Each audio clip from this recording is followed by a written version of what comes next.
எல்லாருக்கும் வணக்கங்க. இன்றைக்கி வந்து சப்பாத்திக்கு சைட் டிஷ் வந்து ஒரு சூப்பரான எக் கிரேவி எப்படி பண்ணலான்னு பார்க்கலாம். இது ரொம்ப ரொம்ப டேஸ்ட்டாக இருக்கும். கண்டிப்பாக ட்ரை பண்ணுங்கள்.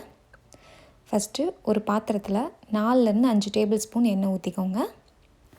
எண்ணெய் அதில் நல்லா சூடானதும் அதில் 1 டீஸ்பூன் சீரகம் நல்லா பொரிஞ்சதுக்கப்புறமா ஒரு 4-5 பச்சை மிளகாவை இந்த மாதிரி போட்டுக்கோங்க. முழுசாகவே போட்டுக்கோங்க.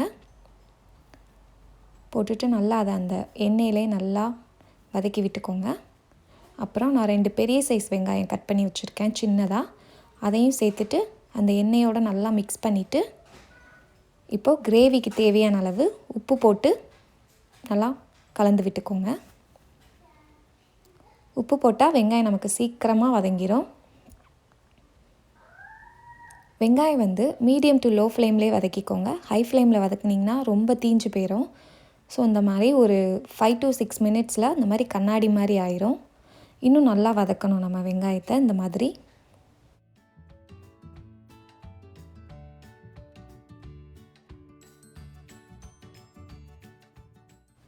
இப்போ பார்த்திங்கன்னா வெங்காயம் நமக்கு சூப்பராக வதங்கிடுச்சு. இப்போ இதில் 1 டேபிள் ஸ்பூன் அளவு இஞ்சி பூண்டு விழுது சேர்த்து அதோட பச்சை வாசனை போகிற அளவு ஒரு 2 நிமிஷம் நல்லா வதக்கிக்கோங்க.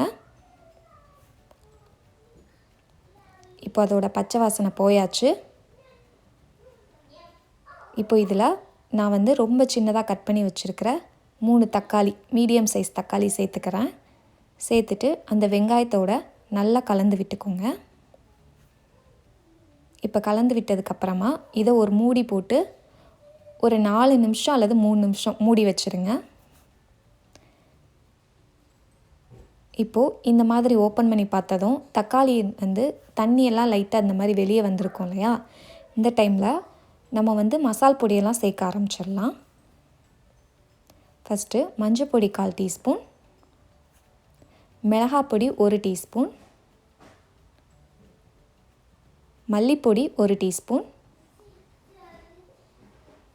மெட்ராஸ் கறி பவுடர் இருக்கு இல்லையா, அது 1 டீஸ்பூன். இது வந்து ரொம்ப டேஸ்ட்டாக இருக்கும், கண்டிப்பாக சேர்த்துக்கோங்க. Chat masala 1/4 teaspoon, garam masala 1/4 teaspoon, அப்புறம் கலருக்காக காஷ்மீர் ரெட் சில்லி பவுடர் வந்து 1 டீஸ்பூன் சேர்த்துக்கிறேன். சேர்த்துட்டு இதை நல்லா மிக்ஸ் பண்ணி விட்டுக்கோங்க.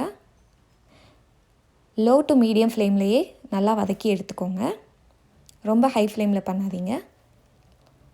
இப்போ ஒரு 10 நிமிஷம் கழித்து நம்ம ஓப்பன் பண்ணி பார்த்தோன்னா இந்த மாதிரி லைட்டாக எண்ணெயெல்லாம் பிரிஞ்சு வந்திருக்கும்.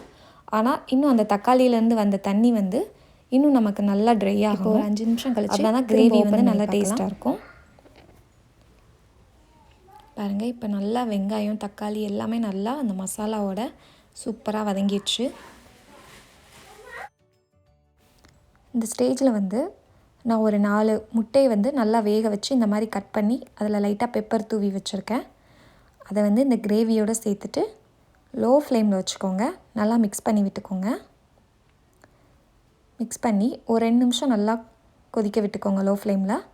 இப்போ சின்னதாக கட் பண்ண கொத்தமல்லி இலையை சேர்த்து நம்ம நல்லா சப்பாத்திக்கு வச்சு சாப்பிட்லாம். இது செம்ம டேஸ்ட்டாக இருக்கும். கண்டிப்பாக ட்ரை பண்ணுங்கள். தேங்க்யூ.